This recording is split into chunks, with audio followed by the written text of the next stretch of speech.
2000 வருடங்களாக புற்றாக காட்சி தரும் அங்காள பரமேஸ்வரி மேல்மலையனூர் சிறப்புகள்.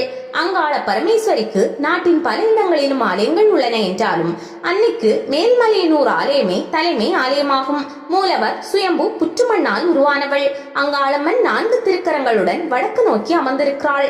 4 கரங்களில் உடுக்கை, சூலம், கிண்ணம், கத்தி உள்ளது. தலைக்கு பின்னால் தீப்பிழம்பு உள்ளது.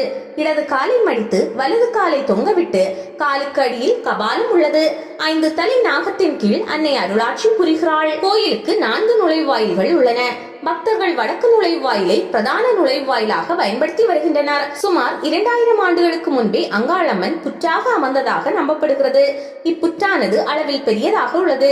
இக்கோயிலில் 2 கால பூஜை நடைபெறுகிறது. அப்படி நடைபெறும் போது அவ்வப்போது இப்புற்றில் அம்மன் வடிவமாக நாகத்தை பலர் பார்த்ததாக சொல்லப்படுகிறது.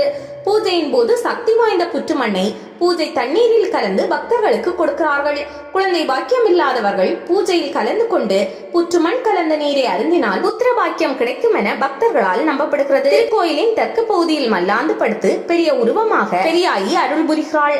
பெரியாயி அம்மனை வழிபடும் பக்தர்களுக்கு தீய சக்திகள் விலகுவதுடன் வேண்டியது கிடைக்கும் என்பது பக்தர்களின் நம்பிக்கை. சிவபெருமானுக்கே பிரம்மஹத்தி தோஷம் நீக்கிய இடமாக கருதப்படும் சுடுகாடானது மயான கொள்ளை நடைபெறும் பகுதியாகும். இந்த இடத்தில் வழிபடும் பக்தர்களுக்கு பிடித்திருக்கும் அனைத்து பிணிகளும் நீங்கி அம்மன் அருளால் நலம் பெறுவார்கள் என்பது ஐதீகம். அமாவாசை நாட்களில் ஆலயத்தில் கூட்டம் நிரம்பி வழியும். பௌர்ணமி தினங்களில் ஆலயம் 24 மணி நேரமும் திறந்து வைக்கப்படுகிறது. சிறந்த பரிகார ஸ்தலமாக விளங்குகிறது. அம்மனை குலதெய்வமாக வழிபடுவோர் பொங்கல் வைத்து படையலிட்டு வேண்டுகின்றனர். வேண்டுதல் நிறைவேறிய பக்தர்கள் கோவில் உட்பிரகாரத்தில் ஆடு, மாடு மற்றும் கோழிகளை வடக்கு வாசலில் அமைந்துள்ள மாரியம்மன் ஆலயத்தில் சுற்றி விடப்படுகிறது. ஆண்டுதோறும் திருவிழாவில் புதிய தேரில் அன்னையை அமர வைத்து ஊர்வலமாக எடுத்து செல்கிறார்கள். எங்கெல்லாம் அங்காள பரமேஸ்வரி ஆலயம் அமைந்துள்ளதோ அங்கெல்லாம் மயான கொள்ளை விழா வெகு சிறப்பாக நடைபெறும்.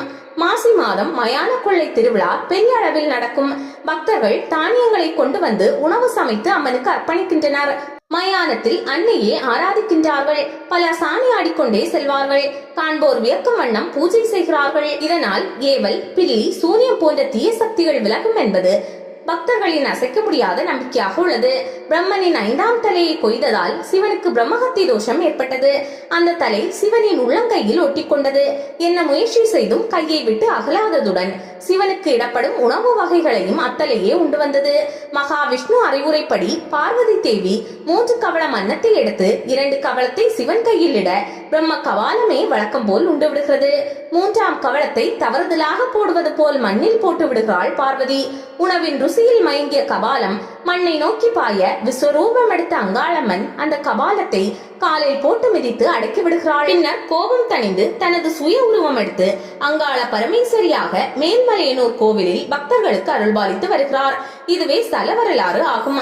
அங்காளம்மனை மகா மண்டபத்தில் புற்றாகவும் மூலஸ்தானத்தில் திருவுருவத்துடனும் காட்சியளிக்கிறாள். அமாவாசை என்று அங்காள பரமேஸ்வரிக்கு ஊஞ்சல் விழா நடத்தப்படுகிறது.